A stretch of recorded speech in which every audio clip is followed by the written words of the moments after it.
Good afternoon, my little cookie crumbs, and welcome back to another episode of Bathed in Midnight.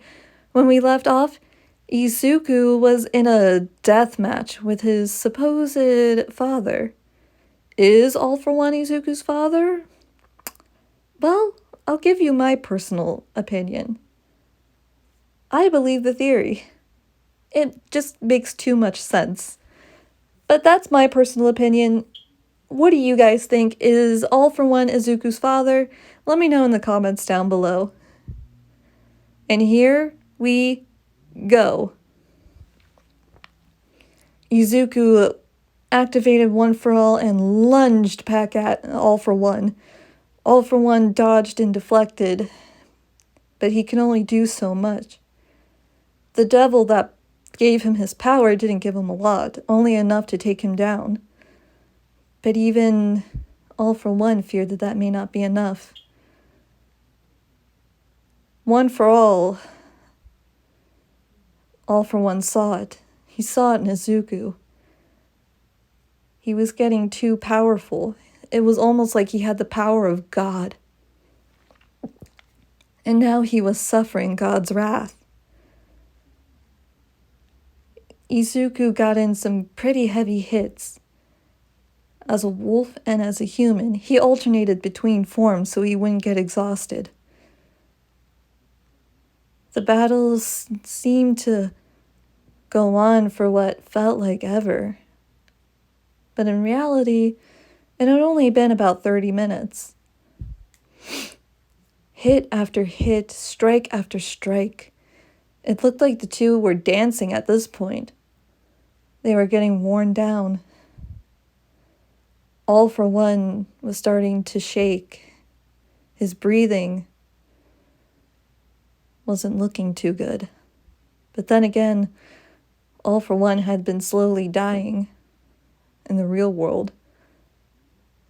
In this world, he should have been powerful again, rejuvenated. But it seems like his death was coming closer. Either that or his deal with the devil may not have been all that he thought. Looks like your little deal with the devil wasn't what you thought it was, eh, Dad? Izuku said. Son, we need to end this. I agree. We need to end this, and it'll end with you gone. Izuku transformed back into a wolf and vanished into the shadows. All For One tried to sense where his son was, and suddenly, shadow tentacles popped out of the ground and ensnared him. Izuku then stabbed him right where his heart would be. More tentacles and tendrils stabbed him. Not just Black Whip, but his own shadow magic. He wanted to rip All For One right here, right now, limb by limb. But Izuku was savoring this.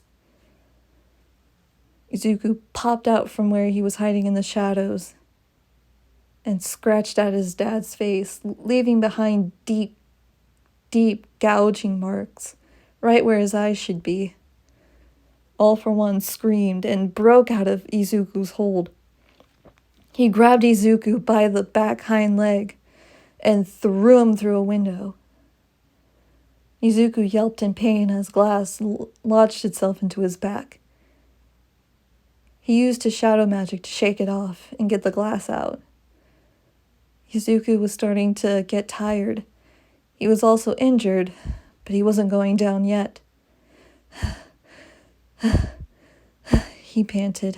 He had turned back into a human after he had gone through the window.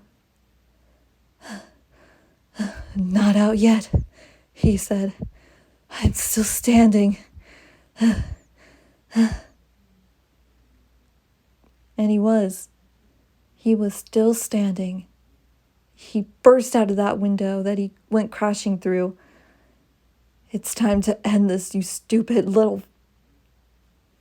His curse got cut off when his dad grabbed him by the face, Izuku couldn't speak. His dad's grip was too hard on his jaw. He kicked at him and he tried to transform, but he couldn't. His dad's hold was too much. Stop squirming, Izuku.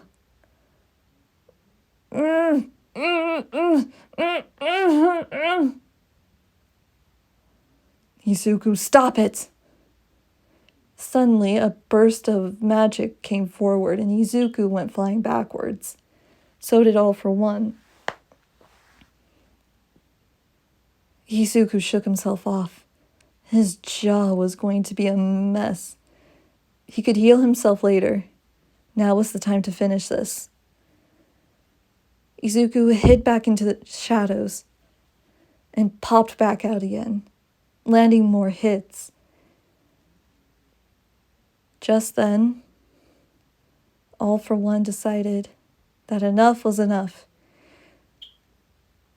He summoned a dagger somehow. Izuku wondered how, but he wasn't going to question it. It might have been one of his quirks, one of the many, many quirks that he had stolen over 200 years. And suddenly Izuku felt an immense pain from his neck. His dad had slashed the side of his neck.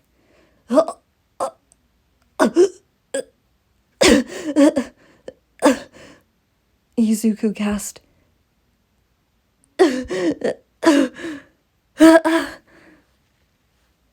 I'm sorry, Izuku, you left me no choice. I'm sorry to do this to you, son. But a deal's a deal, and you don't make deals with devils. I have to kill you, son. I have to put you down. I'm sorry. I'm sorry. You're not sorry, Izuku tried to say. You're a villain. A 200-year-old villain. You're not sorry. He coughed up a lot of blood. Back at the dorm, Class 1A was shaking. Some of them were crying. Some had hands over their mouths. Eri couldn't watch. She was hiding her face in her daddy's chest. All Might was on the ground, on his knees, praying. Aizawa stood shocked and shaking. Come on, Deku. Get up! Get up, Deku! Bakugo said. Get up! Come on! Come on, Izuku, another voice said. Get up! It was Uraraka. Yes, Izuku, come on! You got this, Shoto said. Get up! Soon all of Class 1A was cheering for their classmate to get up. All Might and Aizawa joined in, and so did Eri. Izuni! She cried. Izuku was on the verge of blacking out. He was losing too much blood. Suddenly, he heard a small voice. Izuni! Eri, I can't die here. He suddenly felt the vestiges of One for All. They were also cheering him on. Come on, kid, Fifth said. You got work to finish. Let's put him into the ground where he belongs. Come on, sweetie, get up. Nana. Come on, honey, you got this. Come on, kiddo. You got it, Izuku. Come on, bud. Izuku first said, Come on. I know you got this. I got this, he said. Izuku got up painfully. He needed to heal himself, but he couldn't. He tore a strip from his skirt and tied it around his neck, tightly. It'd have to do for now. With the last bit of strength and magic that he had, Izuku sank into the ground into the shadows. All for One tried to detect where his son had gone. Suddenly, All for One found himself on the ground. Two rows, actually, of sharp teeth were on his neck. A snarl filled his ears. "Bye-bye, bad guy," he heard. A very loud and audible snap filled the air. Izuku gasped. He couldn't hold his wolf form any longer. He transformed back and collapsed.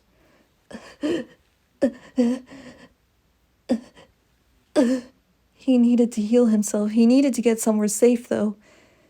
He painstakingly crawled. He needed to get to a forest or some type of area. Or maybe he needed somewhere that had lightning. He needed some type of energy to heal, and there was none. None around, anyway. He crawled and crawled.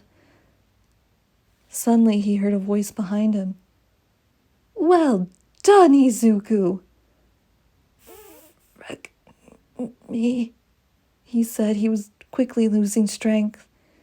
He was quickly losing his way to talk. "Oh, look at what he did to you, and I was hoping to have my fun." Izuku looked behind him. It was the devil. The devil, the one that was causing this darkness. The one Izuku was supposed to rip apart, steal the souls back, and then return home. So that it didn't matter right now. Izuku painstakingly got up. He had no more energy. He was fading quickly. Izuku stepped forward, but found himself trapped. His arms and legs looked like they were pinned, but to absolutely nothing. "Oh, Izuku, I had such high hopes for you. After all, you have all these powers, especially one for all, the power of the gods.